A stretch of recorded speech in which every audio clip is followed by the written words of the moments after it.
Design Notes is a show from Google Design about creative work and what it teaches us. I'm your host, Liam Spradlin. Each episode, I talk with people from unique creative fields to discover what inspires and unites us in our practice. Music is all about textures. Everybody is kind of working with these different textures, almost like how painters have a different way that they work with the paint, you know? Sometimes it's really clumpy, sometimes it's really smooth, sometimes it's very watery and drippy. That was Dustin Payseur, who along with Katie Garcia runs the music label Bayonet Records. In the interview, we break down the complex relationship between an independent record label and the creative work it oversees, the qualities of sonic design, and the artistic impact of releasing an album on your own terms. Let's get started. Katie, Dustin, welcome to Design Notes. Yeah, thanks for having us. Thanks for having us. So I want to start off the same way I always do by learning about each of your journeys. I want to know basically how you got to where you are creatively now and how the path that you took there influences your work. It depends on how much backstory we're looking for. All of it. I grew up in like a very musical family. My mom's Cuban, my family's Cuban on my mom's side, and so like her father, my grandpa, he's a percussionist, like Latin percussionist, and he still performs, and my parents are both musicians, and like my dad has a recording studio, so I kind of grew up around all that, so music was just always in my life, and I just started really young, you know, just self-recording and working on stuff, and whenever I would record a little tape on my 4-track, I would put like a fake record label name on the back of it, you know, and that was like always my dream, to record my own music and be able to release it myself. And it's just something that I've always thought about as like the only option, you know. They had career day in school and everyone came to school in like suits and stuff like that, and I just showed up wearing like a Marilyn Manson t-shirt. And people were like, why are you dressed like that? And I was like, because I'm going to be a musician. That's amazing. Tell everyone what your record label name was. Oh. You had a few. There were a few. I mean, it's dumb. I was like, you know, a little kid, so it was like 420 Records and like nice. Morbid Records with a backwards R and stuff like that. Yes. I love Morbid Records. Yeah. That's one of my favorite ones.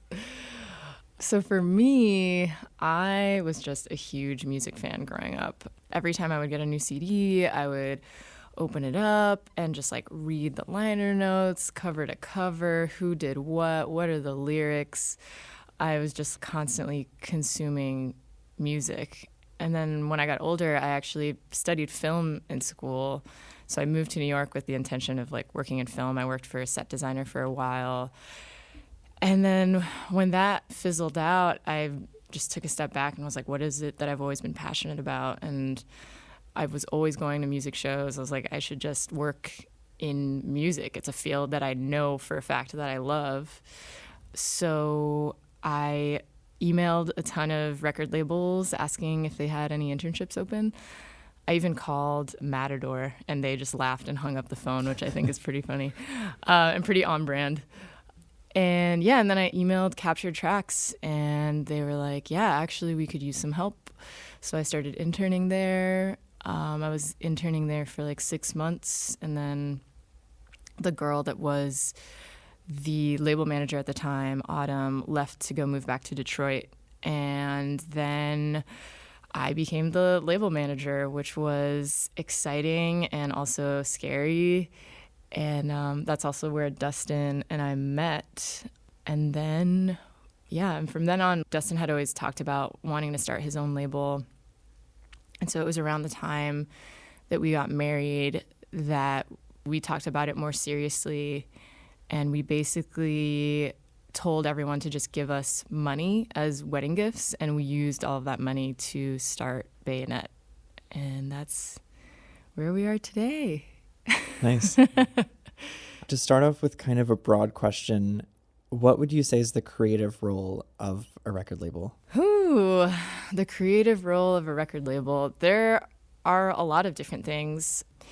You know, I think the creative role of a record label is just helping an artist put their music out into the world so that they don't have to think about that. You know, like an artist should focus on the creative aspect of their art and working on songs and maybe what they want the photography to look like. But label can help facilitate some of those things. If they have a general vision, a label can be like, oh, well, this photographer would be great if you want this kind of photo, or drawing from what the artist feels passionate about. I always really like to get to know the artists that I work with pretty closely so that I can come up with creative ideas that are suited for them, and that I know that when I present it to them, the chances of them being into the idea are pretty high. I don't want to waste my time, and I definitely don't want to waste their time bringing them a shitty idea. Yeah, I think record labels play a really different role than they used to as well. You know, things are changing a lot because of streaming. You know, physical's not the main focus of most labels these days. It's a big focus for us because we're a smaller indie label, but in general, people focus more on different sides of things that labels didn't used to really think about as much. With artists, there's like a really big ego, and a lot of them have like a clear vision where it's like, this is my record no matter what, this is the artwork, this is the video. I mean, I still feel like I don't know what I want a lot of times. I kind of hate music videos and don't want to do them. And Katie's like, you have to make music videos. Yeah. I basically have to like inception artists Yeah. to be like, oh, cool. And then they're like, what if we did this thing? And it's this awesome idea, but it's secretly something that I have planted in their heads all along. I feel like I do that a lot with you, actually. Because you're the hardest artist to A&R for me personally. What? Yeah. Really? Yeah, Wow. for sure. I feel like other artists, I'm like, they'll send me their demos and I'll be like, great, okay, here are my notes. These are the songs that I think should be singles. This is this. You'll be like, no, I'm not changing those lyrics. I think I'm not good with constructive criticism. Yeah. It seems like there must be a lot of that interaction with people's art and creative work, and then viewing that through a strategic lens. I want to know more about how you approach that. Yeah, it's really fun, but also really challenging because we can get really creative with certain ideas. Like recently, this was something I worked on. I also do A&R at Secretly Group, which is Secretly Canadian, Jaguar, and Dead Oceans. And I was working on this project called Better Oblivion Community Center, which is Phoebe Bridgers and Connor Oberst. And for that, they wanted to do a surprise drop release, which we had never really done before.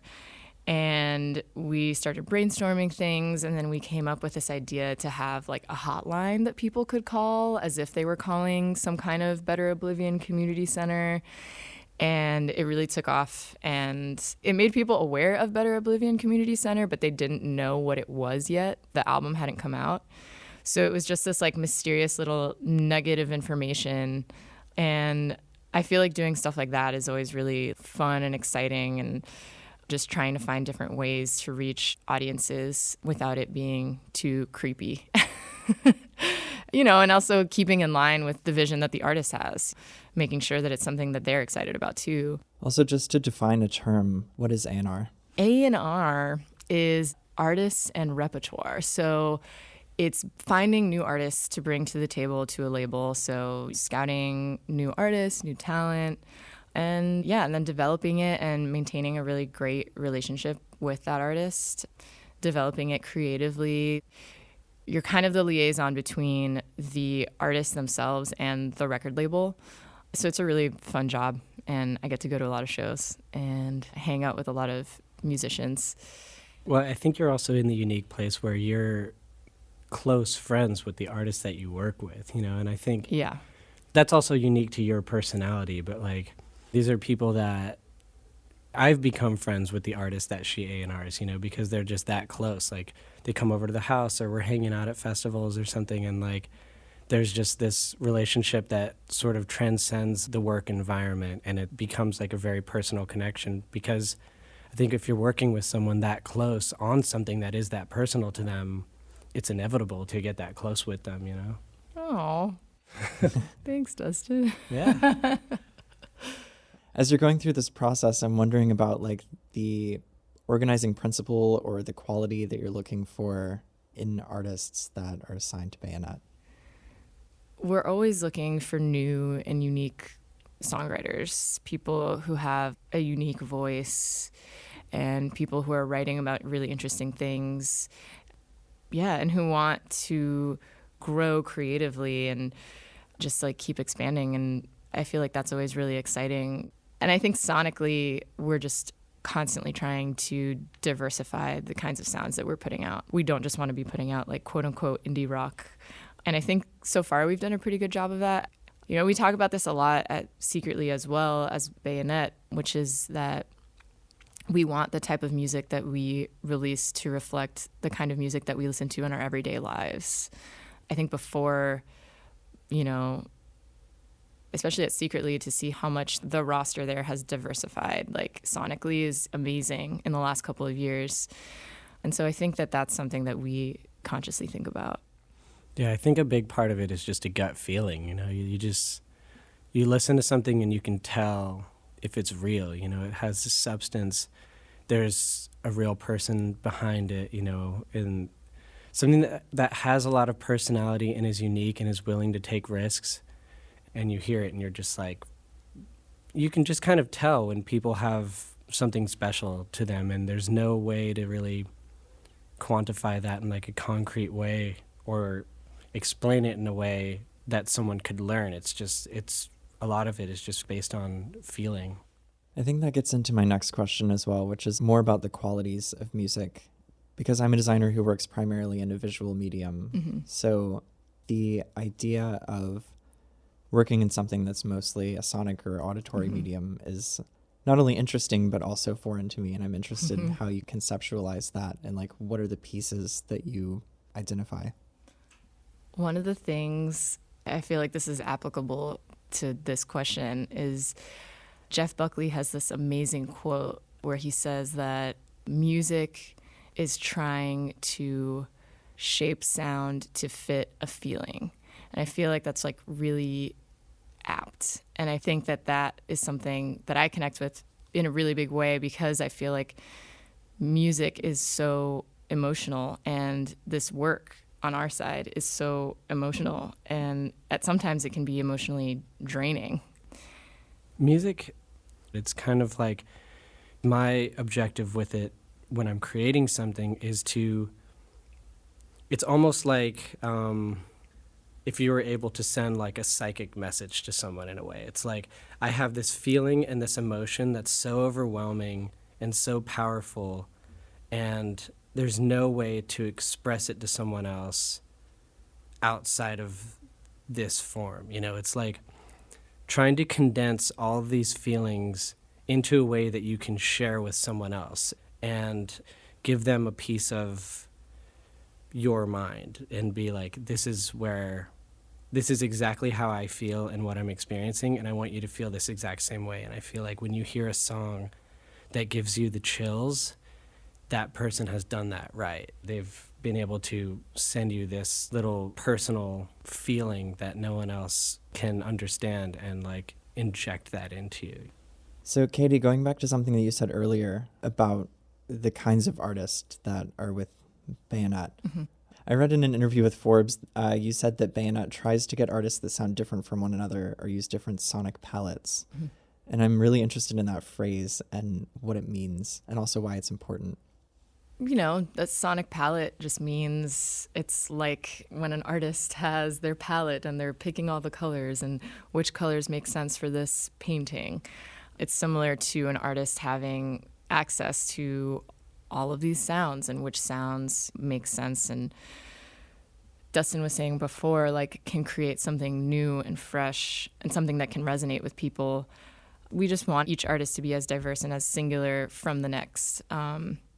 Yeah, I mean, music is all about textures. I think that's something that people don't think about enough, is that everybody is kind of working with these different textures, almost like how painters have a different way that they work with the paint. You know, sometimes it's really clumpy, sometimes it's really smooth, sometimes it's very watery and drippy. Artists can work with different instruments if you're using a synthesizer, or if it's like a vintage synthesizer or a soft synth, something very contemporary, or the way that your drum sounds. I mean, there's a million different things you can use for drums. I mean, now you can do anything. You can drop some keys on a table and sample that and use that. So the sonic palette is almost like infinite these days, and there's so many ways for people to combine these different sounds in ways that people haven't, with electronic versus organic, and then also subject matter, which is pretty infinite as well. You can go anywhere with it.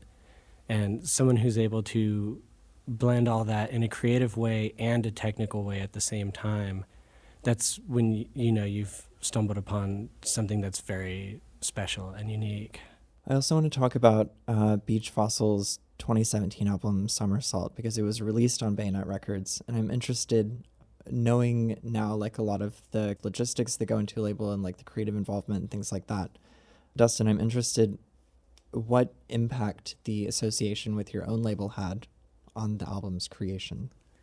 I think it was the first time I felt full creative freedom working on something. I have a love-hate relationship with deadlines, and I think it's more on the hate side, where I work very poorly knowing that I have to have something done at a certain time. And so part of this for me was being like, okay, I have the freedom. I don't have someone yelling at me about when this thing needs to be done, And I work in my own studio as well, so I can go in there every day and feel this freedom that I'm not restricted by anything, It's this life path that I chose for myself that I'm very fortunate to be able to experience, because I know it's rare, and I know a lot of people don't have that amount of freedom. But I have issues with like authority, I kind of always have. And even if it's helpful authority, like a label just being like, you need to have this thing done, I feel claustrophobic and suffocated knowing that I have to have something done at a certain time. So when I go in and I don't have a deadline, sometimes I can work even faster because I don't have that hanging over my head. And it gave me the freedom to feel like I could do anything with that record. And like we were talking about before, the sonic palette, this record opened up in a huge way that I'd never been able to do before. I had enough time to think about, how do I find a way to get all these different instruments on a record? How do I made a list of instruments, and it was like harpsichord, flute, pedal steel, saxophone, string quartet, all these things that I wanted to have on the record. And I had enough time to figure out, how do I find all these people that play these things and actually get this on the record? And if I had a crazy deadline, I probably wouldn't have had all those instruments on the record. Also, I write so much. We must have written like 70 songs or something for the record and then just thrown them all away or recycled them. But if I was rushed, I would have put out a record that was probably a bunch of those songs that I threw away, and I'd be really unhappy with it. It strikes me, as you're talking about deadlines and timelines for creating this stuff, that a song or an album is not created all in one sitting. So I think there's something interesting there between using music to shape sound and convey an emotion, but over a timeline. Yeah.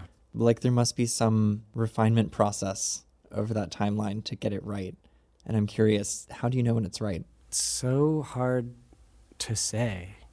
I feel like I sit with a song for a really long time. I'll work on it and I'll keep adding stuff to it.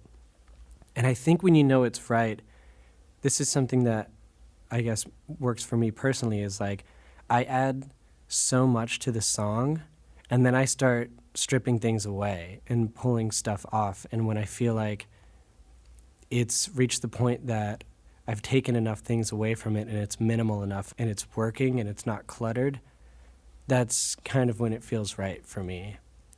But I have a problem where I write all the music first and then the lyrics last. I think that's because when I first started recording music on a computer, I was making rap music.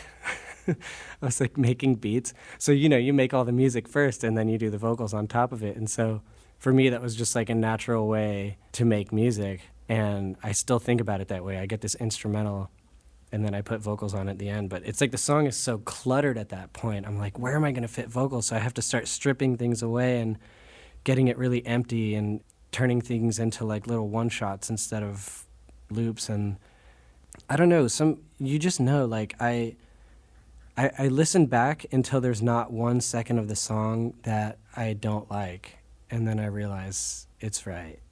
You said that doing the instrumentation in the song itself first and then adding vocals is a problem. Yeah. But what would it look like if you did the lyrics and the vocals first?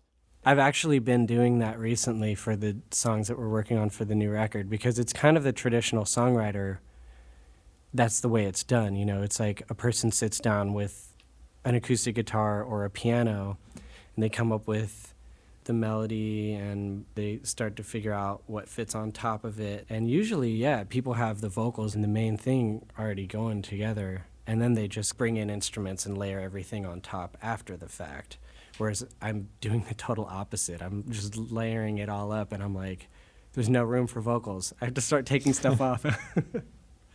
I also do want to try to dig in a little bit to the visual aspects of a label as well. You said that for Bayonet, physical media is still pretty important. Mm-hmm. And I think there's a lot that goes into that, whether you're making vinyl or cassettes or anything like that. So first I want to understand what all the pieces of that are.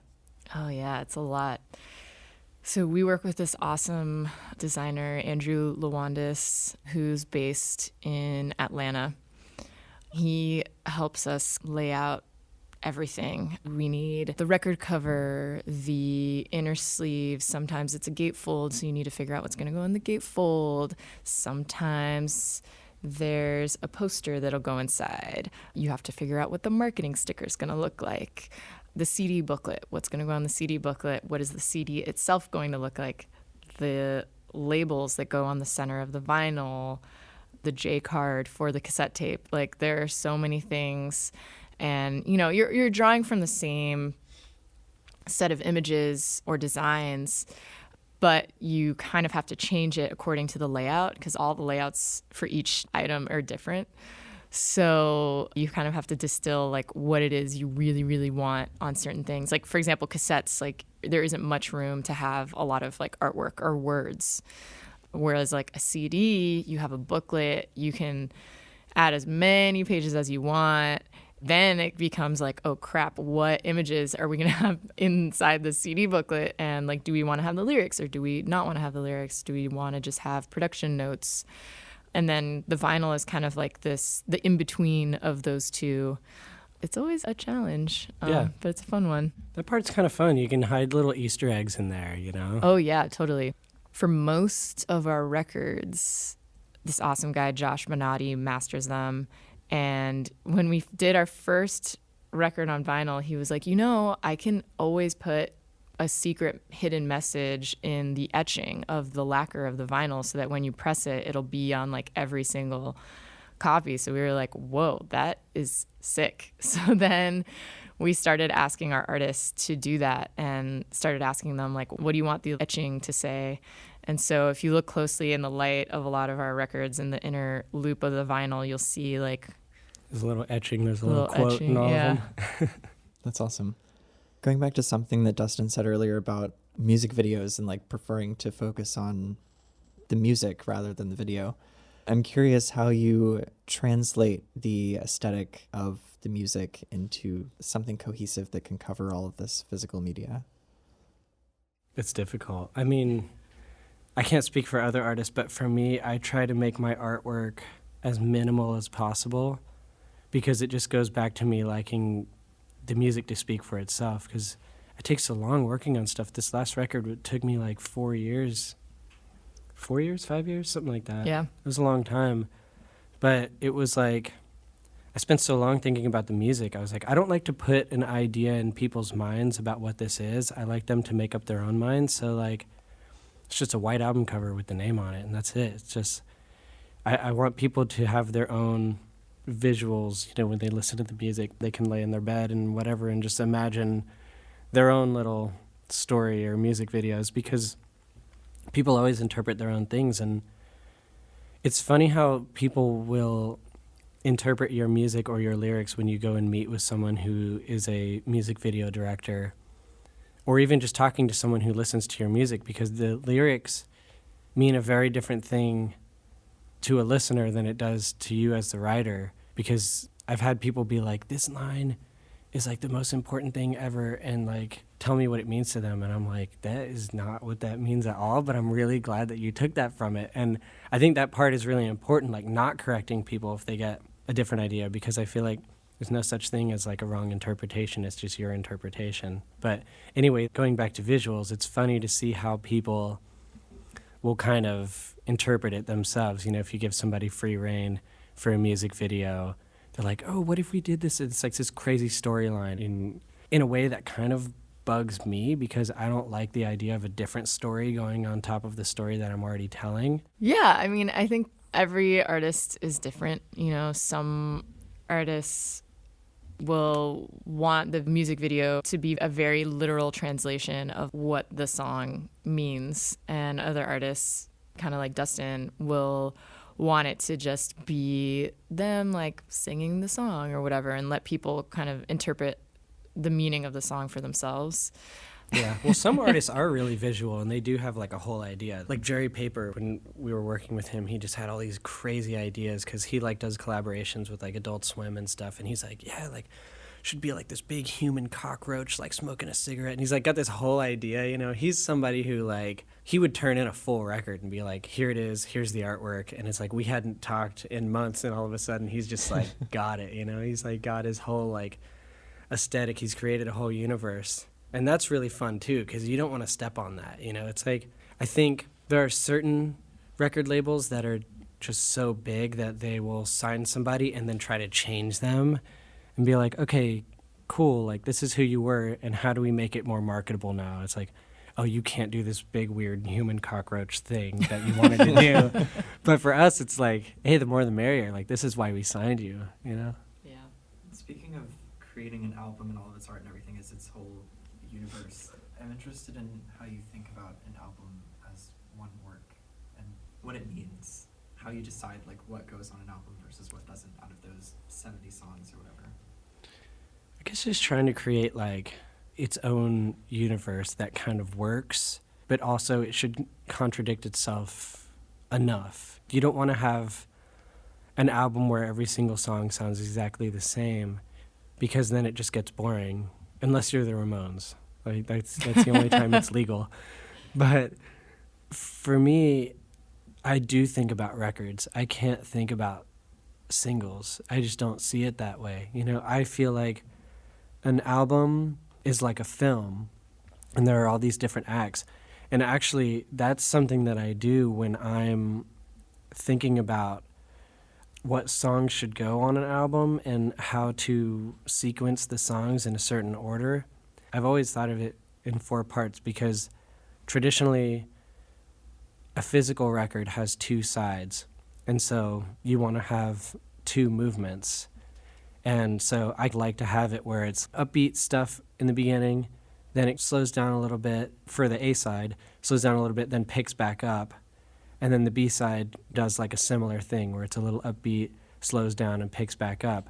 So it's like there's these 4 separate chunks, and it flows like a movie. And that's the only thing I will say that bums me out about streaming, is that I sequence these songs where sometimes they blend into each other, and if you listen to the song just by itself, it might cut off weird or like not quite sound right. You know, like I make some songs that are just made to fit in between other songs, and if you're listening to it on shuffle, it's like, what the hell was that? What did I just listen to? What was this weird? It's not a song. But I think an album is still really important. And I know a lot of people still think about albums. It's not a dead thing by any means. But for me, I can't help but to just be conscious of it. I can't think about singles. I don't know. I'm not a pop star, so that's just not how I see it. Speaking of streaming and kind of making the decision whether to listen to like the complete album or if you just hear a song pop up on shuffle, I'm interested in moving into the future, like what impact or influence you think evolving technologies are going to have on both music creation and also being a label. Ooh. Hard to say. I think AI is going to have a big impact. I'm all for AI. Yeah, Dustin's very pro I'm super pro AI. He's ready for the singularity. Yeah, I'm ready to merge. Yeah, so I think AI is going to play a big role.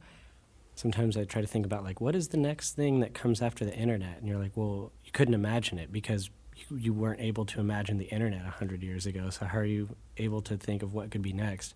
I guess quantum computers and AI would be the biggest things, but I don't know. That paired with, like, the creation of art and songwriting and stuff, like, yeah, I like the idea of, like, getting music made just for you. That's cool. It's like, hey, I want to have an artist that is Metallica and 2 Chainz, and they made 5 albums, and the 4th one was acoustic, and it was love songs, and it's like, all right, generating just for you. I'm ready for that. Oh my God. That sounds amazing. Cool. Well, thank you again for joining me. Yeah. Thanks for having us.